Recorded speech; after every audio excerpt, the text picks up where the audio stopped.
하루를 시작하는 기도입니다. 오늘 하루도 저에게 주셨으니 너무 감사하면서 이 하루를 참 잘 살아내고자 합니다. 오늘의 말씀은 책망에 대한 메시지 나누도록 할 텐데요. 말씀의 제목은 지혜 있는 자를 책망하라입니다. 책망의 소리 누구도 다 듣고 싶어 하지 않습니다. 그것이 바른 것이든 그렇지 않든 나에게 무엇인가 하는 소리를 다 듣고 싶어 하지 않죠. 이 책망이라는 단어가 구약 잠언서에서는 약하라고 해서요. 바로잡다라는 뜻이 있습니다. 이 바로잡는 것에 있어서 나를 잘못한 것을 바로잡든 실수를 바로잡든 바로잡는 것인데 이 바로잡는 것을 듣고 싶어 하지 않죠.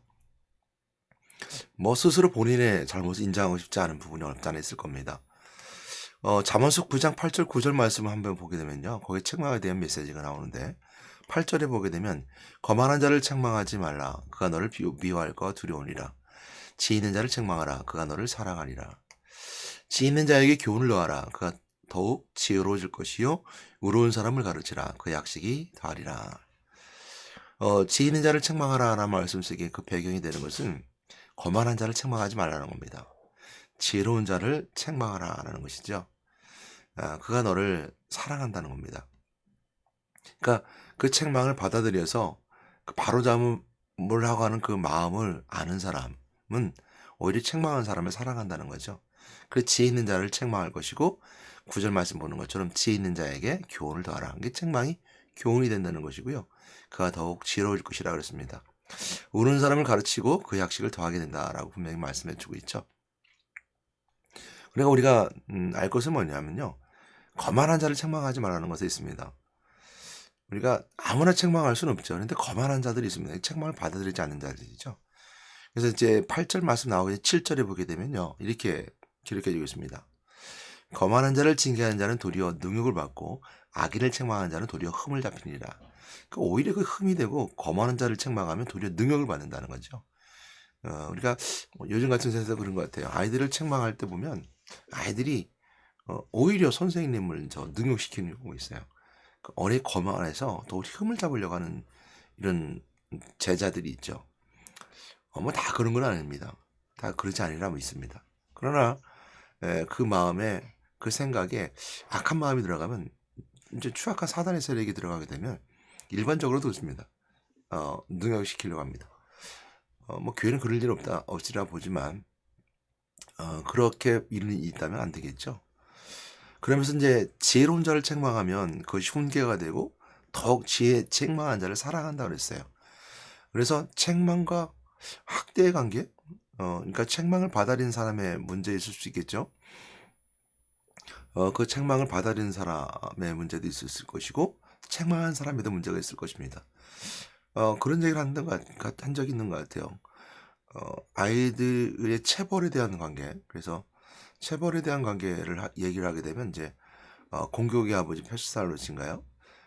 공교육의 시작이 된 것이 이제 전쟁통에서 귀족 시대, 귀족이 있었던 그 유럽에 있던 시대에 공교육을 만들게 된 배경은 이전까지는 그 교육이 개인화, 그러니까 개인 교수. 근데 뭐 우리나라도 그랬었죠. 이렇게 몇몇이 그룹을 이룬 서당과 또 훈장 선생님에 의해서 배우는 그리고 대부분의 이제 어떻게 혼자서 독학하거나 개인 교습을 두는 것들이 대부분이었었죠. 그래서 공부는 이제 귀족들이나 있는 사람들 자제들이 배우는 이런 교육이었었는데 이것이 공교육이 된 것은 얼마 되지 않죠. 우리나라 같은 경우는 일제강점기 지나면서 또한 6.25를 겪으면서 공교육이 확산됐던 것은 맞죠. 그 전까지는 뭐 개인 교육이 있었고요. 그 공교육의 장점은 이제 문맹률이 낮아졌다는 거, 또 교육의 평준화가 이루어졌다는 것들에 대한 장점이 있습니다. 그에 반면에 이제 그 공교육 아버지 페스탈로티는 이렇게 얘기했습니다. 체벌도 가능하다. 차별도 해야 된다 그랬어요. 오늘날 같은 경우 체벌하면 큰일 나죠. 개인 학생의 이제 인권의 문제를 거론하게 됩니다. 그래서 양면의 칼날처럼 다 이제 어려운 부분들인데요.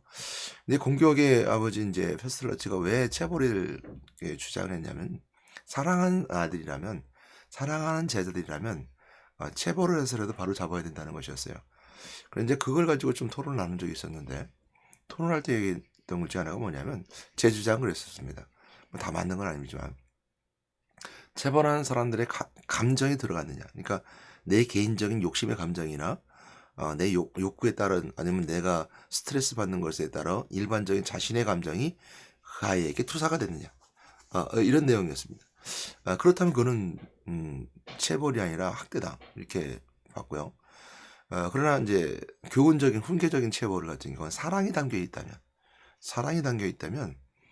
그 체벌은 그 아이에게 이제 교훈이 되고 또 아버지의 마음 같은 자식을 생각하는 마음이기 때문입니다. 그래서 페스톨레치가 공교육을 만들 때 물론 이제 페스톨레가 처음 시작해서 성공하지 못했습니다. 왜 전쟁통에서 고아가 된 뭐 기족이나 아이들을 함께 모아서 사회성에 대한 것을, 왜냐하면 이 아이들이 사회를 고아가 된 사회를 이제 불안하게 만든다든지 더 어렵게 만든다는 것에 대한 사회성을 가지고 이 고아원 사회요. 이것이 시작되었기 때문이죠. 그래서 공교육이 만들어지게 됐는데 처음 시작은 그래서 성공은 못했지만 파스텔라치는 그렇게 했습니다. 아버지의 마음, 그러니까 하나님 아버지의 마음을 가지고 아이들을 가르치게 된다면 그 안에서 그걸 보여줘야 된다는 거죠. 그래서 음식을 먹을 때도 아버지 주는 것을 분명하게 가르쳐줘야 되고 가르쳐줘야 되고 그리고 이제 가정에서도 아버지가 어머니가 이처럼 헌신한다는 걸 아이들에게 알려줘야 된다는 거죠. 그것은 이제 아이들에게 훈련받아야 되는 것이고 이런 사회성을 가져야 될 뿐만 아니라 책망을 통해서도 체벌을 통해서도 분명하게 바른 길로 가게끔 인도해줘야 된다는 것이 이제 공교육의 아버지 페스톨레치의 주장이었었고요. 성경도 마찬가지 이렇게 말씀해주고 있습니다. 성경을 잠언을 보게 되면 받아들이는 자, 그러니까 체벌을 받아들이는 자가 지혜로운 자에게 하라는 거죠. 그래서 체벌하는 사람이나 체벌을 받는 사람이나 서로가 그 안에 지혜로움이 있어야 되고 사랑이 있어야 된다는 것이고요. 그것이 어느든 결여되면 문제가 될 수 있다는 거죠. 그래서 체벌을 받는 사람이 이제 거만한 자들에게 책망하지 말라는 거예요. 그 지혜로운 자에게 책망하라. 그래서 교회에서도 마찬가지로 책망할 때 또한 이렇게 메시지로 말씀으로 책망할 때 지혜로운 자, 은혜 받은 자에게 하여야 되는 거죠. 은혜가 떨어진 자는 거만한 자와 같아서 그것이 오히려 그 체벌하는 사람을 책망하는 사람을 미워하고 오히려 능욕시키려고 하고 이런 것이 이제 일어나는 것들을 보게 됩니다. 이게 성경이 그걸 말씀해주고 있어요. 그러니까 잠언서 9장 8절 9절 말씀이 그 메시지를 주고 있죠. 근데 이제 지혜로운 사람에게 복이 있는데요. 잠언은 이제 9장 9절 뒤에 10절 말씀에 이제 지혜로운 사람은 이제 지혜로울 거라 말하면서 10절 11절 말씀에 이제 그 지혜로운 자의 복에 대해서 얘기를 합니다. 그러니까 10절 말씀을 보게 되면 잠언서 9장 10절이죠. 여호와를 경외하는 것이 지혜의 근본이요 거룩하신 자를 아는 것이 명철이라 했습니다. 그러니까 여호와를 경외한다는 건 두려움이거든요. 여호와를 두려워한다는 거. 책망한다는 것은 그 책망하는 사람을 사랑하지만 하나님 아버지를 두려워하는 것. 그 두려움이 이제 그 사람을 바르게 인도하죠. 인생에 두려움이 없으면요. 어디로 갈지 모릅니다. 겁이 없으면 인생에 대한 겁이죠. 두려움이 없으면 내가 가는 길에 있어서 바른 길로 가기에 굉장히 어렵습니다. 그러니까 하나님을 경외한다는 것은 두려움이 앞선다는 것이고요. 그 하나님을 경외하는 것이 지혜의 근본이래요. 그래서 11절 말씀에 보게 되면 나 지혜로 말미암아 내 날이 많아질 것이요 내 생명의 해가 더하리라. 해서 지혜로운 사람은 오래 산다는 거고 또 날수가 많아진다는 거예요. 그러니까 오래 사는 비결은 지혜로운 것은 여호와를 경외하는 것, 두려워한다는 것이죠. 거만하지 않고 교만하지 않고 지혜롭게 삶을 살아가는데요. 잠언서 9장 12절 말씀 더 이상 말하게 되면요. 내가 만일 지혜로우면 그 지혜가 내가 유익할 것이며 내가 만일 거만하면 너를 홀로 해를 당하리라. 그래서 홀로 해를 당하는 거, 홀조, 그러니까 거만한 거와 지혜로운 거에 대비돼서 말씀하고 있죠. 이 말씀의 배경은요. 잠언서 3장에도 그렇게 나와 있는데 여호와를 경외하는 거. 내 아들아 여호와를 내 여호와의 징계를 경히 여기지 말고 그 꾸지람을 싫어하지 말라. 잠언서 3장 11절 말씀에 말씀해주고 있어요. 그래서 잠언 3장 12절 말씀에 대저 여호와께서 그 사랑하는 자를 징계하시기를 마치 아비가 그가 기뻐하는 아들을 징계와 같이 징계함 같이 하시느니라. 그러니까 아버지가 아들에게 징계하는 것처럼 하나님 아버지가 자식에게. 그래서 히브리서에서 그 말씀하고 있잖아요. 히브리서 12장 8절 9절 말씀이죠. 8절 말씀이죠. 이제 히브리서 12장 8절 말씀도 잠언 3장에 나온 건데요. 징계는 다 받은 것이거늘 너희가 없으면 사생자여 참 아들이 아니리라. 라고 히브리서에서 분명히 말씀해 주고 있어요. 우리가 하나님의 자녀라면 그러니까 오전 8시 50분입니다. 예. 알람이 이렇게 켜 있습니다. 죄송합니다. 제가 알람을 이제 맞춰 놓은 거라 했습니다. 그래서 징계를 다 받는 것이를 너희가 없으면 사생의 참 아들이라 했습니다. 하나님의 영접하는 자 그 이를 믿는 자들에게 하나님 자녀가 되는 권세를 주셨으니, 그러니까 예수 그리스도 영접한 자들은 다 하나님의 자녀인데요. 하나님의 자녀에게는 하나님이 주신 징계를 받지 아니하면 사생자라고 그랬어요. 참 아들이 아니래요. 그러니까 하나님의 말씀 나에게 딱 와닿아 부딪혔을 때 그것이 나에게 가슴에 박히고 마음에 박히고 내가 거부감이 드러나고 그것이 내가 뭔가 걸림이 된다 그러면 그 말씀이 바르게 작동하는 거예요. 왜냐하면 인생의 삶은 전 그대로 두면 죄악으로 갈 수밖에 없는 존재이고, 우리가 이런 것에 대한 증거할 수 있는 것은 뭐냐면 내가 나 자신을 다잡지 아니하면, 내가 도덕적 윤리적으로 아니면 삶을 살아가면서 내가 경계하고 경계를 놓치지 아니하고 똑바로 살아가지 않으면 나는 나태하고 게으르고 세상의 타락을 길을 걸어가고 세상을 나를 넘어뜨려 가는 것이 바로 우리 삶의 현실이기 때문입니다. 그러므로 우리는 이 나를 넘어뜨리는 것을 경계하고 내 스스로 나를 다잡고 나에게 다시 한번 나의 고삐를 채우는 것처럼 하나님의 징계 받는 것은 나에게 어떻게 보면 바른 길을 인도하는 분명한 길이죠. 근데 거만한 사람은 그걸 받지 않아요. 교만한 사람은 자기가 전부인 것처럼 생각하고 자기중심적이고 이기적이며 자기중심적이며 그리고 자기 모든 것들을 다 가지고 있다고 생각하는 사람들은 하나님 책망을 듣지 않죠. 징계를 받지 않죠. 그러므로 귀 안에 있는 사람들은 마찬가지입니다. 그 말씀이 와 부딪혔다 그러면 그 바르게 작동하는 거예요. 그리고 그 열매는 그 말씀을 통해서 일어나는 내 생각과 행동들에 나타납니다. 그 말씀이 내게 오면 기도하게 되는 거예요. 그 말씀이 내게 있으면 성령이 하나님께 더 가까이 묻는 거예요. 그 말씀이 걸림되면 그 걸림이 된 걸 가지고 내가 돌이키려고 해야 되는 거예요. 그 말씀은 진리이기 때문입니다. 하나님 말씀 1.2핵도 거짓에 가 있지 않아요. 1.2핵도 하나님을 세상을 벗어나지 않아요. 하나님의 것을 벗어나지 않아요. 그 모든 말씀이 여튼 저튼 나에게 비스와 꽂힌다면 그 말씀 붙잡고 기도해야 되는 거예요. 이것이 신앙인의 모습입니다. 그러나 거만한 사람, 신앙생활을 한다면서 교회 안에 있다면서 거만한 사람은 그 말씀을 어떻게 해요? 그 말씀을 가지고 뒤집어요. 그 말씀을 가지고 분석해요. 그 말씀을 가지고 따져요. 그 말씀을 가지고 주는 목사님에게 능력시켜요. 이건 제 경험인데요. 제가 이제 목회를 하면서 신방을 이제 대신방을 했었어요. 물론 이제 천안이 아니라 서울에서 할 텐데요.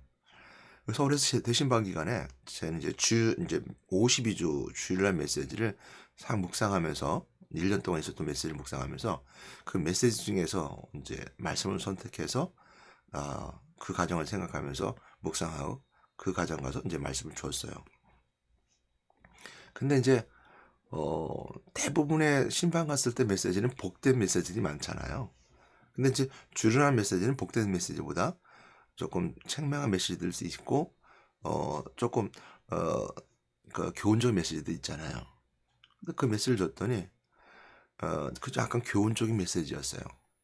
그랬더니 그분이 권사님이셨는데 난리가 난 거예요. 와서 목사님이 우리 집에 와서 저주를 퍼부었더라고. 1년 내내 그 메시지를 얘기하면서 목사님이 와서 자기 이런 메시지를 주면서 자기를 흠잡으려고 했다 그러고. 저는 그런 마음과 가까운 건 아니거든요. 저는 이제 1년 52주 주일날 낮 메시지를 붙잡고 기도하면서 그 가정을 생각하고 그 교훈 속에서 좋은 것을 준 거예요.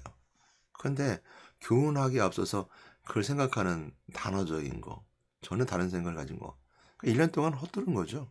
1년 동안 그 메시지가 있었음에도 불구하고 그 메시지를 묵상하지 않고 사는 거죠. 거만한 자는 능욕해요. 사역자가, 목회자가 어느 정도든 그 사람을 물론 불의한 거짓 선지자도 있습니다. 그러나 불의하지 않은 거짓 선지자라면, 거짓 선지자가 아니고 참 하나님의 사람이라면 어느 정도는 귀하지 않은 성도가 없습니다. 다 사랑합니다. 그리고 어느 주도 말씀에도 그 메시지를 나쁜 마음으로 주는 경우가 없어요. 분명히 저도 그런 마음인 것 같습니다. 또 마찬가지 그것을 또한 저한 교훈처럼 생각합니다. 미워하지는 않아요. 이게 교훈이구나. 교회 신앙생활 목회가 이런 것이라고 깨달았던 적이 있었으니까요.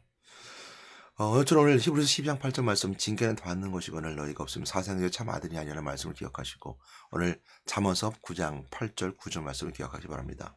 지혜 있는 자를 책망하라. 그리고 거만한 자를 책망하지 말아라. 분명히 말씀하고 있습니다. 내 아들의 여호와를 징계를 경히 여기지 말라. 또한 잠언서 9장 10절에 말씀하는 것처럼 여호와를 경외하는 것이 지혜의 근본이거늘 거룩하신 자를 아는 것이 명철이라 라고 하는 것을 분명히 기억하시고 오늘 지혜로운 삶을 살아가고 어떤 말씀을 받든 것이 책망의 메시지라 하더라도 지혜로운 자가 돼서 그 말씀을 내 마음에서 녹여서 내 것을 만들어가는 여러분 되시기를 주님으로 부탁드리고 권면하며 축복합니다. 하나님 감사합니다. 오늘 지혜로운 자에 대해서 생각하게 하신 하나님 감사드립니다. 그러나 내 스스로 혹시 거만한 것은 없지 않았나 돌아보게 하여 주시옵소서. 오직 지혜로운 자로서 말씀 받을 때 은혜를 받을 수 있는 자들에게도 하시고 또 누군가 내가 목회자로서 사역자로서 말씀을 줄 때 책망의 메시지가 사랑이 담겨진 메시지가 되게 하여 주셔서 아버지 그 말씀을 통해서 은혜 받는 시간 되게도 하시고 서로가 서로에게 성장하고 성숙할 수 있는 그리고 아버지를 알아 그 은혜 가운데 자식의 마음 품고 아버지의 마음으로 이해할 수 있는 저를 되게 인도해 주시옵소서. 예수 그리스도로 기도드렸습니다. 아멘.